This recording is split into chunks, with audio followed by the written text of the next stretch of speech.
సంజయ్ థియేటర్లో జరిగినటువంటి తొక్కిసలాటలో రేవతి అనే మహిళ చనిపోవడం చాలా బాధాకరం. పూర్తి సమాజం అంతా బాధపడ్డారు. చాలా బాధాకరమైన విషయం. వారి కుమారుడైనటువంటి శ్రీతేజ్ కూడా కిమ్స్ హాస్పిటల్లో ట్రీట్మెంట్ చేసుకుంటున్నాడు. మొన్నదాకా పార్లమెంట్ సమావేశాలు మనం అనుకోకుండా హైదరాబాద్ వచ్చి వెంటనే తిరిగి మళ్ళీ ఢిల్లీ పోయి రావడం జరిగింది. ఇప్పుడే ఢిల్లీ నుంచి రావడం జరిగింది.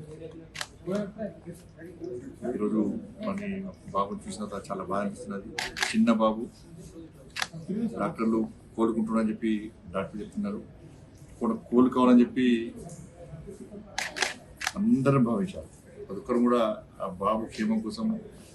నేను చిన్నపిల్లలంటే ప్రేమ పిచ్చి ఎక్కువ. ఒకటి ఇలా టీవీలో ఫోటో చూసిన వెంటనే వచ్చి బాబుని చూడాలనిపించింది.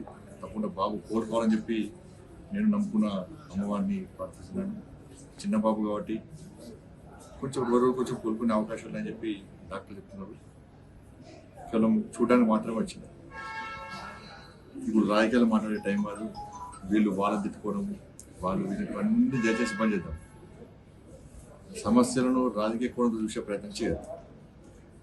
విమర్శలు ప్రతి విమర్శలు ఆపేసి సమస్యను జటిలు చేసే ప్రయత్నం చేయకుండా వీళ్ళు కానీ వాళ్ళు కానీ అబ్బాయి కోలుకోవడమే ప్రధాన బాధ్యత. అబ్బాయి కోలుకునే విధంగా ఏ విధంగా కోలుకుంటారని చెప్పి ఆలోచించే ప్రయత్నం చేయాలి. అబ్బాయి కోలుకోవాలని చెప్పి అందరూ కోలుకోవాలి. సమస్యలను జటిలు చేసే ప్రయత్నం చేద్దని చెప్పి సామరస్యంగా ఉండాలని చెప్పి మీ ద్వారా విజ్ఞప్తి చేస్తాం.